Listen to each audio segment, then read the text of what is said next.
தமிழர்களின் number one choice Tamil matrimony. பொருளாதாரத்துல spending cycle அப்படின்னு ஒன்று சொல்லுவாங்க. அதாவது ஒருத்தருடைய செலவு இன்னொருத்தருடைய வருமானம் ஆகும். உதாரணத்துக்கு எடுத்துக்கிட்டோம் அப்படின்னா, அரசாங்கம் ரோடு போடுறதுக்கு ₹1 செலவு பண்ணுது அப்படின்னா, அது கான்ட்ராக்டருக்கு வருமானமாக போய் சேரும். அந்த கான்ட்ராக்டர் அந்த ரோடு போடுற வேலையில ஈடுபடுற தன்னுடைய ஊழியர்களுக்கு பிரிச்சு அதுல இருந்து ஒரு தொகையை கொடுப்பாரு. இது கான்ட்ராக்டருக்கான செலவு, ஆனா ஊழியர்களுக்கான வருமானம். அந்த ஊழியர்கள் அவங்களுடைய வீட்டுக்கு தேவையான உணவு, மற்ற பொருட்கள், மருந்து போன்ற தேவைகளுக்கெல்லாம் ஸ்பெண்ட் பண்ணுவாங்க. இது அவங்களுடைய செலவு, ஆனால் அந்த பொருளை விற்பவருக்கு அது வருமானம். இப்படி ஒருத்தருடைய செலவு இன்னொருத்தருடைய வருமானமாக மாறிக்கிட்டு இருக்க இந்த சைக்கிள் தான் ஸ்பெண்டிங் சைக்கிள் சொல்லுவாங்க. இந்த சைக்கிள் ஹெல்த்தியா இருக்கிற வரைக்கும் பொருளாதாரம் நல்லா இருக்கும், வளர்ச்சியும் நல்லா இருக்கும். ஆனா இதுல ஏதாவது ஒரு இடத்துல ஒரு தேக்க நிலை ஏற்பட்டுச்சுன்னா அப்போதான் பொருளாதாரம் ஒரு மந்த நிலைக்கு போகும். அப்போதான் இன்ஃபிளேஷன் அதிகமாகும் சொல்லுவாங்க, விலைவாசி உயர்வு இதெல்லாம் ஏற்படுறது. இப்படிப்பட்ட சுச்சுவேஷன்ல 2000களுடைய தொடக்கத்துல இந்தியா இருந்த போதுதான் ஒரு புரட்சிகரமான திட்டம் அப்போ இருந்த காங்கிரஸ் அரசாங்கத்தால பிரதமர் மன்மோகன் சிங்கினுடைய ஆட்சியில கொண்டு வரப்பட்டுச்சு. அதுதான் MNREGA, மகாத்மா காந்தி தேசிய ஊரக வேலை வாய்ப்பு உறுதி திட்டம். அதாவது சிம்பிளா சொல்லணும்னா 100 நாள் வேலை திட்டம். இந்திய வரலாற்றுல ஒரு 10 திட்டங்கள் மிக முக்கியமான திட்டங்கள், இந்தியாவுடைய வளர்ச்சிக்கு தேவையான திட்டங்களாக அமைஞ்சது அப்படின்னு நம்ம சொன்னோம்னா அதுல முதன்மையாக இருக்கிறது இந்த MNREGA திட்டம்னு கூட சொல்லலாம். அந்த அளவுக்கு பல தரப்புல இருந்தும் இதுக்கு பாராட்டுகள் குவிஞ்சது. மன்மோகன் சிங்கினுடைய வாழ்க்கையில அவருடைய லைஃப் டைம் அச்சீவ்மெண்ட் கூட இந்த திட்டத்தை நம்ம சொல்லலாம். அந்த அளவுக்கு ரொம்ப முக்கியமான திட்டம். ஆனா இன்னைக்கு அப்படிப்பட்ட ஒரு திட்டத்தை மாத்திர முயற்சியில மத்திய பாஜக அரசு ஈடுபட்டு இருக்காங்க. அந்த திட்டத்தை மட்டும் கிடையாது, திட்டத்துக்கான பேரையுமே மாற்றுறதுக்கான முயற்சியில அவங்க ஈடுபட்டு இருக்காங்க. இதுக்கு கடுமையான எதிர்ப்பு எதிர்க்கட்சிகள் தரப்புல இருந்து வந்துகிட்டு இருக்கு. அப்படியே அந்த 100 நாள் வேலைவாய்ப்பு திட்டத்தில இருந்து என்ன மாதிரியான மாற்றங்களை புது சட்டத்தின் மூலமாக கொண்டு வர போறாங்க, அதுல இருக்கிற சாதக பாதகங்கள் என்ன அப்படிங்கிறத பத்தி தான் இந்த வீடியோல பார்க்க போறோம். Decode by Venkat.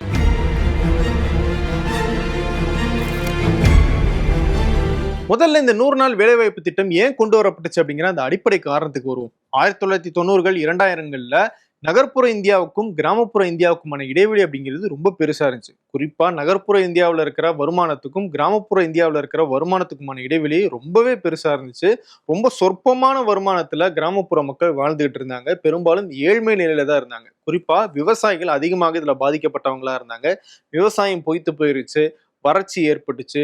மகாராஷ்டிரா போன்ற மாநிலங்கள் எல்லாம் விவசாயிகள் தொடர்ந்து தற்கொலை பண்றாங்க அப்படிங்கிற செய்திகள் தினமும் வந்துகிட்டே இருந்துச்சு. இப்படிப்பட்ட சிச்சுவேஷனை சரி பண்ணணும்னா என்ன பண்ணணும் அப்படின்னு யோசிச்ச மத்திய அரசு என்ன பண்ணாங்கன்னா, கிராமப்புற மக்கள் கையில பணத்தை கொடுக்கணும். அப்படி பணத்தை கொடுத்தோம்னா அவங்களால தங்களுடைய தேவையை பூர்த்தி செஞ்சுக்க முடியும். அப்படி அந்த பணத்தை செலவு செஞ்சாங்க அப்படின்னா இன்னொருத்தருடைய வருமானமாகவும் அது அமையும். அதனால கிராமப்புறத்துல இருக்கிற அந்த பொருளாதாரம் அப்படிங்கிறது கொஞ்சம் ஸ்டெடி ஆகும் அப்படிங்கிற எண்ணத்துலதான் இந்த MNREGAன்னு சொல்லப்படுற 100 நாள் வேலைவாய்ப்பு திட்டத்தை கொண்டு வந்தாங்க. நம்ம இந்த வீடியோனுடைய தொடக்கத்துல பார்த்த ஸ்பெண்டிங் சைக்கிள் எக்ஸாம்பிள இங்கேயும் பொருத்தி பார்க்கலாம். 100 நாள் வேலைவாய்ப்பு திட்டத்தின் கீழே கிராமத்துல இருக்கிற ஒருத்தருக்கு வேலை கிடைக்குது, அதுல ஒரு வருமானம் கிடைக்குது. அந்த வருமானத்தை வச்சு அவர் போய் கடையில வேற ஒரு பொருள் வாங்குறாரு. அந்த கடை எங்க இருக்கும்? அவர் இருக்கிற கிராமத்துக்கு பக்கத்துலயோ இல்ல அதிகபட்சம் அந்த கிராமத்துக்கு பக்கத்துல இருக்கிற டவுன்லயோ போய் அவர் வாங்குவாரு. அந்த டவுன்ல இருக்கிற வியாபாரிக்கு அது வருமானம் ஆகும். அவர் திரும்பவும் கிராமத்துக்கு வந்து விவசாயி கிட்ட உணவுப் பொருட்களை வாங்குவாரு. விவசாயிக்கு அது வருமானமாகும். விவசாயி திரும்பவும் அவருக்கு தேவையான மற்ற வீட்டு உபயோக பொருட்களை டவுன்ல போய் வாங்குவாரு. இப்படி கிராமம், டவுன், நகரம் சொல்லி இந்த ஸ்பெண்டிங் சைக்கிள் தன்னைத்தானே தகவமைச்சு கொள்றதுக்காக தான் இந்த திட்டம் கொண்டு வரப்பட்டுச்சு. கோவிட் காலகட்டத்துல கூட எதிர்க்கட்சிகள் நிறைய வலியுறுத்தினாங்க, மக்கள் கையில பணத்தை கொண்டு போய் கொடுங்க. ஏன்னா தொழில் நிறுவனங்களை நடத்த முடியல, மக்களால வாங்க முடியல. அப்படிப்பட்ட சூழ்நிலையில நிறைய பேருக்கு வேலை இல்லை. அப்போ பொருளாதாரத்தை மீட்டெடுக்கணும் அப்படின்னா மக்கள் கையில முதல்ல பணம் போய் சேரணும் அப்படிங்கிறதுக்காக உதவித்தொகை கொடுங்க அப்படின்னு சொல்லி சொன்னாங்க. ஸோ அதே ஃபார்முலா தான் இந்த MNREGA திட்டத்திலையும் இருக்கு. ஒரு பக்கம் கிராமத்துல இருக்கிற ஏழைகள் விவசாயிகள் கையில பணத்தையும் கொடுத்தாச்சு. அதே நேரம் அந்த பணத்தை கொடுத்துட்டு அந்த கிராமத்தை டெவலப் பண்றதுக்கான அந்த இன்ஃப்ராஸ்ட்ரக்சர், அவங்களுடைய கட்டுமானத்தையும் நம்ம ரெடி பண்ணி கொடுத்துருவோம். ஸோ ஒரே கல்லுல 2 மாங்காய் அப்படிங்கிற அடிப்படையில தான் இந்த 100 நாள் வேலைவாய்ப்பு திட்டமே டிசைன் செய்யப்பட்டுச்சு. முதல்ல இது NREGA அப்படின்னு தான் இருந்துச்சு. அதாவது national rural employment guarantee act அப்படிங்கிற அந்த சட்டத்தின் கீழே இது கொண்டு வரப்பட்டுச்சு. 2009ல தான் அதுல மகாத்மா காந்தி அப்படின்னு அவருடைய பேரை சேர்க்கிறாங்க. காரணம், மகாத்மா காந்தி என்ன சொன்னாரு? கிராமங்கள் தான் இந்தியாவினுடைய முதுகெலும்பு, கிராமங்கள் சுயராஜ்யத்தை அடையும் போதுதான் இந்தியா வளரும் அப்படிங்கிற கருத்தை எல்லாம் சொல்லியிருந்தார் இல்லையா? அவருடைய கொள்கையை பின்பற்றி தான் இந்த திட்டம் வகுக்கப்பட்டது அப்படிங்கிறதுக்கான அடையாளமாக 2009 அக்டோபர் 2ஆம் தேதி, அதாவது காந்தி ஜெயந்தி அன்னைக்கு இதுக்கு மகாத்மா காந்தி தேசிய ஊரக வேலைவாய்ப்பு உறுதி திட்டம் அப்படின்னு மாத்தினாங்க. சரி, இப்ப இந்த திட்டத்துக்கு என்ன ஆச்சு அப்படின்னு கேட்டீங்கன்னா, நாடாளுமன்றத்துல குளிர்கால கூட்டத்தொடர் நடந்துகிட்டு இருக்கு. அதுல இந்த MNREGA அப்படின்னு சொல்லப்படுற இந்த திட்டத்தை மாற்றி புதுசாக ஒரு சட்டத்தை ஒரு திட்டத்தை கொண்டு வர போறோம்னு மசோதாவை தாக்கல் பண்ணியிருக்காங்க மத்திய பாஜக அரசு. இதுக்கு முன்னாடி எம்என்ரேகா, அதாவது Mahatma Gandhi national rural employment guarantee act அப்படின்னு இருந்த அந்த திட்டத்தினுடைய பெயரை இதுக்கப்புறமா எப்படி மாத்த போறாங்கன்னா Viksit Bharat guarantee for Rozgar and Ajeevika Gramin அப்படின்னு மாத்த போறாங்க. அதாவது சுருக்கமா சொல்லணும்னா விபிஜி ராம்ஜி அப்படின்னு இதை சுருக்கமா சொல்றாங்க. சரி, எம்என்ரேகாக்கும் இப்ப கொண்டு வந்திருக்கிற மசோதாவான விபிஜி ராம்ஜிக்குமான வித்தியாசம் என்ன, எதெல்லாம் மாத்திருக்காங்க, எதையெல்லாம் நீக்கியிருக்காங்க அப்படிங்கிற கம்பாரிசனை இப்ப பாத்துடலாம். எம்என்ரேகா கொண்டு வரப்பட்டதுக்கான அடிப்படை காரணம் அந்த திட்டம் மக்களுக்கான வேலை வாய்ப்பை ஒரு ரைட், அதாவது உரிமையாக கொடுக்கிறது. ரைட் டு ஒர்க் அப்படின்னு தான் அதை கொண்டு வந்தாங்க. ஊரக பகுதியில் இருக்கிற யார் ஒருத்தர் எனக்கு 100 நாள் வேலை வாய்ப்பு திட்டத்துல வேலை கொடுங்க அப்படின்னு கேட்டாலும் அரசாங்கம் நிச்சயம் அவங்களுக்கு கொடுத்தாகணும் அப்படிங்கிறது தான் அந்த சட்டத்தினுடைய அந்த திட்டத்தினுடைய நோக்கம். ஆனால் இப்ப இவங்க கொண்டு வந்திருக்கிற விபிஜி ராம்ஜில எங்களுக்கு ஊரக பகுதியில் ஏதாவது வேலை இருந்தா மட்டும்தான் நாங்க வேலைக்கு ஆள் எடுப்போம் அப்படின்னு அதை மாத்திருக்காங்க. அதாவது அந்த வேலை கொடுக்கணும் அப்படிங்கிற உரிமை இதுல பாதிக்கப்படுறதாக எதிர்கட்சிகள் குற்றச்சாட்டு வைக்கிறாங்க. முதல் பாயிண்டினுடைய தொடர்ச்சியாக தான் நம்ம 2வது பாயிண்டையும் பேச வேண்டியதா இருக்கு. எம்என்ரேகா எப்படி ஒர்க் ஆகும் அப்படின்னா, எத்தனை பேர் எங்களுக்கு 100 நாள் வேலைவாய்ப்பு திட்டத்தின் கீழே வேலை வேணும்னு கேட்கிறாங்களோ அதுக்கு ஏற்ப அங்க வேலைகள் நடக்கும், அதுக்கேற்ப அவங்க திட்டங்களை செயல்படுத்துவாங்க. இதைதான் ஒர்க் ஆன் டிமாண்ட் அப்படின்னு சொல்றாங்க. ஆனா விபிஜி ராம்ஜில இது அப்படியே மாறுது. நாங்க ஏற்கனவே இந்த கிராமத்துல இந்த வேலை தான் இருக்கு அப்படிங்கிற ஒரு டிசைனை பண்ணிடுவோம், ஒரு பிளானை போட்டுருவோம். இந்த பிளானை பஞ்சாயத்து நிர்வாகம் போட்டு மத்திய அரசுக்கு தெரிவிக்கணும், மத்திய அரசு அதுக்கு ஒப்புதல் கொடுக்கணும். அதன் அடிப்படையில இந்த ஊர்ல கம்மாய் வெட்டணும், இந்த ஊர்ல வடிகால் அமைக்கணும், இந்த ஊர்ல லைப்ரரி தேவை, இந்த ஊர்ல பள்ளிக்கூட கட்டணம் தேவை, இந்த ஊர்ல தண்ணீர் டேங்க் தேவை அப்படின்னு முன்னாடியே ஒரு பிளானை உருவாக்கி மத்திய அரசுக்கு ஏதோ கொடுத்துருவாங்க. ஸோ அந்த இன்ஃப்ராஸ்ட்ரக்சரை ஏற்படுத்துறதுக்காக அந்த ப்ரீ பிளான்டு விஷயத்தை எக்ஸிக்யூட் பண்றதுக்காக மட்டும்தான் இந்த விபிஜி ராம்ஜியை பயன்படுத்துறாங்க. அப்படி ப்ரீ பிளான்டா இருக்கிறதுனால இந்த ஒர்க்கை செய்யறதுக்கு இவ்வளவு பேர் தான் தேவை அப்படிங்கிற நிலைமையும் ஏற்படுது. அதனால அந்த திட்டத்தை செய்யறதுக்கு எவ்வளவு பேர் தேவையோ அவ்வளவு பேருக்கு மட்டும்தான் வேலை கொடுப்போம் அப்படிங்கிறது இந்த திட்டத்தினுடைய அடிப்படையாக இருக்கு. இதையும் எதிர்கட்சிகள் கிரிட்டிசைஸ் பண்றாங்க. எம்என்ரேகா கொண்டு வந்தது எதுக்கு? மக்கள் கையில காசு போய் சேரணும், அவங்களுக்கு வருமானம் இருக்கணும், வேலை இல்லாம இருக்கவங்க கஷ்டப்படக்கூடாது அப்படிங்கிற காரணத்துக்காக தான் இந்த திட்டத்தையே கொண்டு வந்தோம். ஆனா உங்களுக்கு எவ்வளவு பேர் தேவையோ அவ்வளவு பேருக்கு மட்டும் தான் நான் வேலை கொடுப்பேன் அப்படிங்கிற மாதிரியான ஒரு சிஸ்டத்தை மாத்துறீங்க. இது அந்த திட்டத்தினுடைய அடிப்படைக்கு எதிரானது அப்படின்னு அவங்க ஒரு குற்றச்சாட்டை வைக்கிறாங்க. ஆனா மத்திய அரசு தரப்புல இருந்து சொல்லப்படுற விளக்கம் என்ன அப்படின்னா, நாங்க அந்த திட்டங்களுக்கு எவ்வளவு பேர் தேவையோ அவ்வளவு பேருக்கு நாங்க வேலை கொடுத்துருவோம். ஆனா அந்த வேலைவாய்ப்பு திட்டத்துக்கு ஒருத்தர் அப்ளை பண்ணி அவருக்கு எங்களால வேலை கொடுக்க முடியாம போச்சு அப்படின்னா அவருக்கு இழப்பீட்டு தொகை அப்படின்னு ஒண்ணு நாங்க கொடுப்போம். அவருக்கு வேலை 15 நாட்களுக்குள்ள கொடுக்கப்பட வேண்டும். அப்படி கொடுக்கல அப்படின்னா ஒரு நாளைக்கு எவ்வளவு நாங்க ஊதியம் கொடுக்குறோம்னு சொன்னோமோ அதுல ஒரு பங்கு நாங்க அவருக்கு இழப்பீடாக கொடுத்துக்கிட்டே வருவோம். அவங்களுக்கு எப்ப வேலை கொடுக்கப்படுதோ அது வரைக்கும் இந்த இழப்பீடு கொடுக்கப்படும் அப்படிங்கிற ஒரு விளக்கத்தை கொடுக்குறாங்க.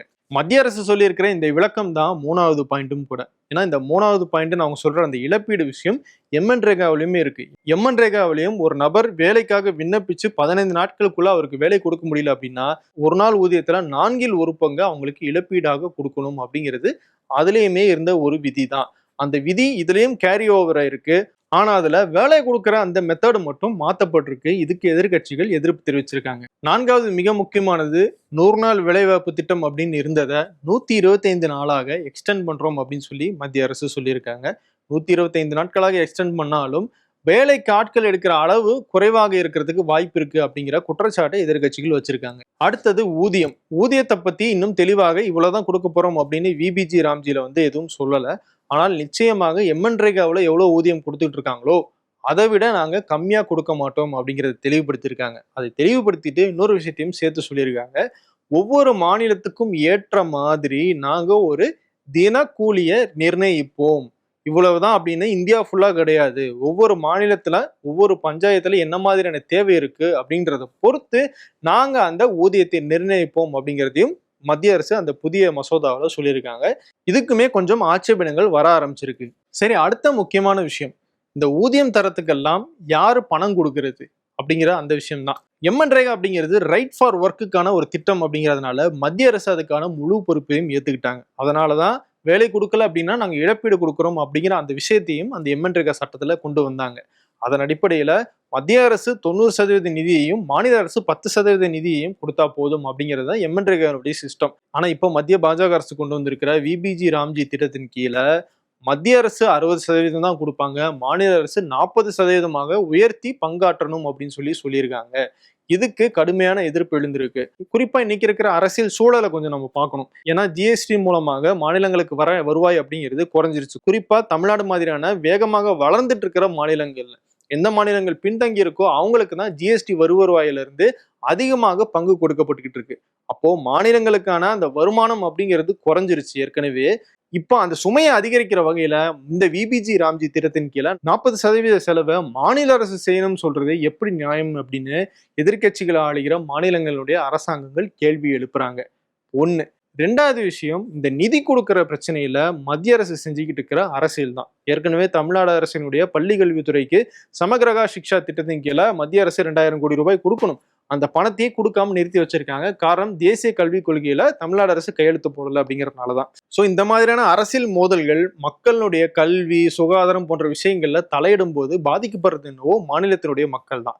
சோ அப்படி இந்த விபிஜி ராம்ஜி திட்டத்தின் கீழே மத்திய அரசு கொடுக்க வேண்டிய 60% நிதியை அவங்க கொடுக்காம போயிட்டாங்கன்னா என்ன பண்றது? ஏற்கனவே மாநிலங்கள் அந்த கடன் சுமையில இருக்காங்க. அவங்களுக்கு இது கூடுதலான செலவினமாகவும் ஆகுது.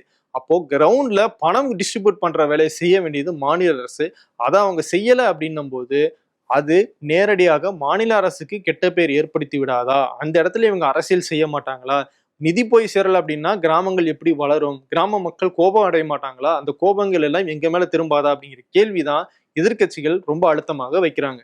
அடுத்து ரொம்ப முக்கியமான விஷயம், இந்த விபிஜி ராம்ஜி திட்டத்தின் கீழே விவசாயத்துக்கான முக்கியமான காலங்கள் இருக்கும்ல, அறுவடை செய்யறதுக்கோ இல்லை விதை நடுறதுக்கான காலம் இருக்கு இல்லையா, அந்த மாதிரியான பீக் சீசன்ல நாங்க இந்த விபிஜி ராம்ஜி திட்டத்தின் கீழே வேலை வாய்ப்பு கொடுக்க மாட்டோம் அப்படின்னு இந்த திட்டத்துல சொல்லியிருக்காங்க. இது ஏன் அவங்க அப்படி செய்யறாங்க அப்படின்னா, 100 நாள் வேலைவாய்ப்பு திட்டம் கொண்டு வரப்பட்டதுக்கு பிறகு நிறைய பேர் அந்த விவசாய வேலைக்கு போறது கிடையாது. இங்கதான் சம்பளம் கிடைக்குது, எதுக்கு நம்ம அங்க போய் வேலை பார்க்கணும் அப்படிங்கிற மாதிரி மனநிலையில நிறைய பேர் விவசாய கூலி வேலைக்கு போறத தவிர்த்துட்டாங்க. அதனால விவசாயிகள் பாதிக்கப்படுறாங்க அப்படிங்கிற குற்றச்சாட்டு தொடர்ந்து வைக்கப்பட்டுக்கிட்டே இருந்துச்சு.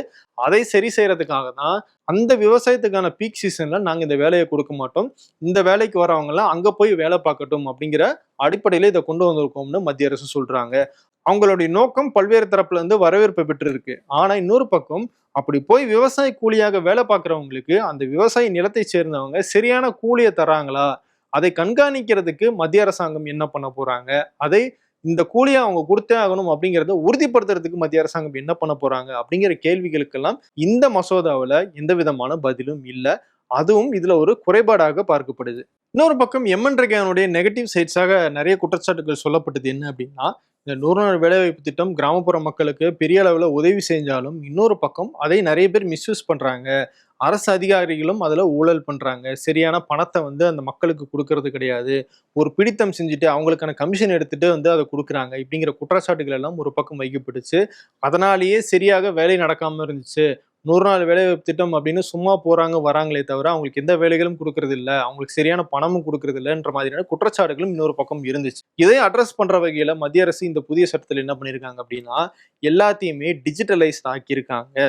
எந்த ஊர்ல வேலை நடக்க போகுது, அந்த ஊரினுடைய பஞ்சாயத்து கொடுத்த விக்சித் பாரத் பஞ்சாயத்து திட்டம் என்ன, அந்த திட்டத்தின் அடிப்படையில எந்த இடத்துல வேலை நடக்க போகுது, அந்த வேலை தொடங்குறதுக்கு முன்னாடி அந்த இடம் எப்படி இருந்துச்சு, தொடங்கினதுக்கு பிறகு அந்த இடம் எப்படி இருக்கு, அதுல யாரெல்லாம் வேலை பார்க்க போறாங்க, அவங்களுடைய டீடைல்ஸ் என்ன, அவங்களுக்கு கிராமின் ரோஸ்கர் கேரண்டி கார்டு அப்படின்னு ஒரு கார்டு கொடுக்க போறாங்க. ஏற்கனவே எம்என் ரெகால ஜாப் கார்டு அப்படின்னு சொல்லப்பட்டுச்சு, இது டிஜிட்டல் கார்டாக கொடுக்க போறாங்க.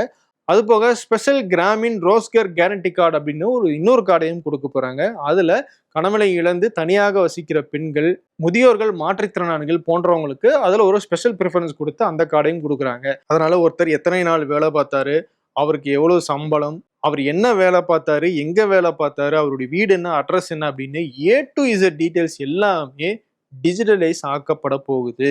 அது மட்டும் இல்ல, டிஜிட்டலைஸ் ஆக்கிட்டு அதை வாரம் ஒரு முறை பொதுமக்களுடைய பார்வைக்கு வெளிப்படையாக அரசாங்கங்கள் அறிவிக்கணும் அப்படிங்கிறதையும் இந்த மசோதாவின் கீழே சொல்லியிருக்காங்க. அதன் அடிப்படையில வெப்சைட்லயோ இல்ல அந்த பஞ்சாயத்துலயோ என்ன வேலை நடந்துச்சு, அதுக்கு எவ்வளவு செலவாச்சு, எவ்வளவு பேர் வேலை பார்த்தாங்க, எவ்வளவு நேரம் வேலை பார்க்கப்பட்டுச்சு அப்படிங்கிற டீடைல்ஸ் வரைக்கும் எல்லாத்தையுமே வெளிப்படையாக கொண்டு வரணும் அப்படிங்கிறது இந்த மசோதா கட்டாயப்படுத்துது. இன்னொரு முக்கியமான விஷயம் என்னன்னா, எம்என் ரெகா திட்டத்தின் கீழே இந்தந்த வேலைகள் தான் அப்படின்னு சொல்லி எந்த விதமான கேட்டகரைசேஷனும் பண்ணல.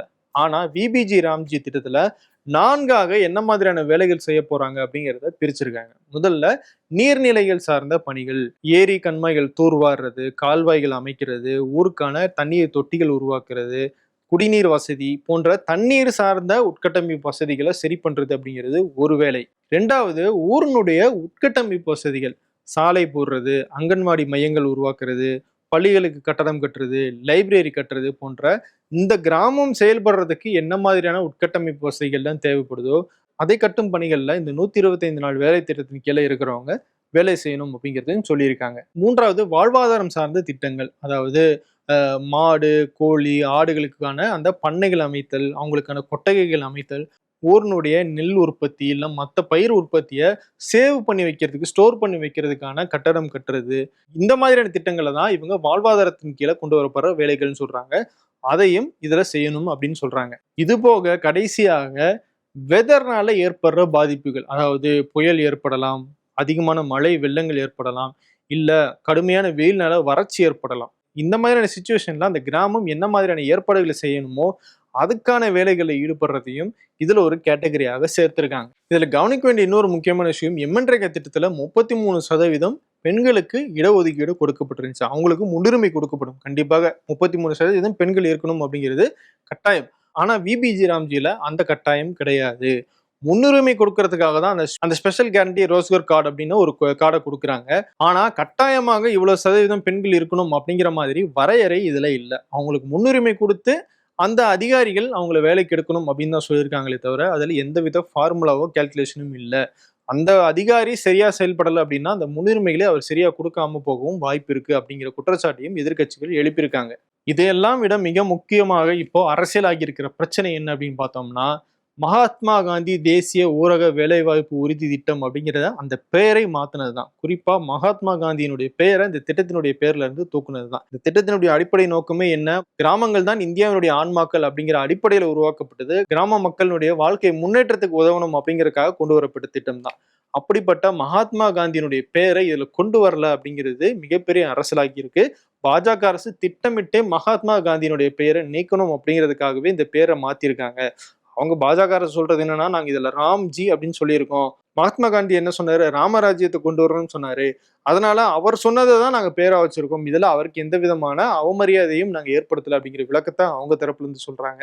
ஆனா தொடர்ந்து பாஜக அரசு காங்கிரஸ் சார்பில் என்னென்ன விஷயங்கள்லாம் கொண்டு வரப்பட்டுச்சோ அதை திட்டமிட்டு மறைக்கிற நோக்கங்கள்ல தான் செயல்பட்டுக்கிட்டு இருக்காங்க அப்படின்னு குற்றச்சாட்டை எதிர்க்கட்சிகள் வைக்கிறாங்க. இதுக்கு முன்னாடி மகாத்மா காந்தியினுடைய சிலையை நாடாளுமன்றத்தினுடைய ஒரு பகுதியில இருந்து இன்னொரு பக்கத்துக்கு மாத்தினாங்க.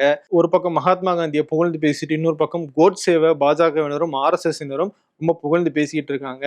அந்த வரிசையில இந்தியாவுடைய வரலாற்றிலேயே மிக முக்கியமான ஒரு திட்டமாக கருதப்படுற இந்த எம்என்ரேகா திட்டத்தில இருந்து மகாத்மா காந்தியினுடைய பெயரையும் நீக்கிறாங்க. இது திட்டமிட்ட அரசியல் காழ்ப்புணர்ச்சி. ஒரு கட்டத்துக்கு மேல மகாத்மா காந்தி அப்படிங்கிற ஒரு நபர் இருந்தாரு அப்படிங்கிறதையே மறக்கடிக்கிறதுக்காக தான் இவங்க இப்படி செஞ்சுக்கிட்டு இருக்காங்க அப்படின்னு குற்றச்சாட்டுகள் வச்சிட்டு இருக்காங்க. ஒரு பக்கம் எம்என்ரேகா திட்டத்தில் இருக்கிற குறைபாடுகளை சரி பண்றதுக்காக பல்வேறு விஷயங்களை இந்த புதிய மசோதாவில் மத்திய அரசு கொண்டு வந்திருக்காங்க அப்படிங்கிறத நம்மளால பார்க்க முடியுது. அதே நேரம் எம்என்ரேகா திட்டம் எதுக்கு கொண்டு வரப்பட்டுச்சு, இந்த வேலைவாய்ப்பு உறுதி திட்டம் எதுக்கு கொண்டு வரப்பட்டுச்சோ அந்த அடிப்படை நோக்கத்துல பிரச்சனைகள் இருக்கு அப்படிங்கிறது விபிஜி ராம்ஜி திட்டத்தின் மேல எதிர்க்கட்சிகள் வைக்கிற குற்றச்சாட்டாகவும் இருந்துகிட்டு இருக்கு. இப்போ இதை நாடாளுமன்றத்துல ஒரு மசோதாவை தாக்கல் பண்ணியிருக்காங்க. இது விவாதத்துக்கு எடுத்துக்கொள்ளப்படுதா இல்ல நாடாளுமன்றத்தினுடைய நிலைக்குழுவுக்கு அனுப்பப்பட்டு அங்க திரும்பவும் விவாதம் நடத்தி அதுல மாற்றங்கள் ஏற்படுத்துறாங்களா அப்படிங்கிறது எல்லாம் நாம பொறுத்திருந்து தான் பார்க்கணும். அதை பத்தி எல்லாம் வேறொரு வீடியோல பார்க்கலாம். மீண்டும் சந்திக்கிறேன். நன்றி. தமிழர்களின் நம்பர் 1 சாய்ஸ் தமிழ் மேட்ரிமோனி.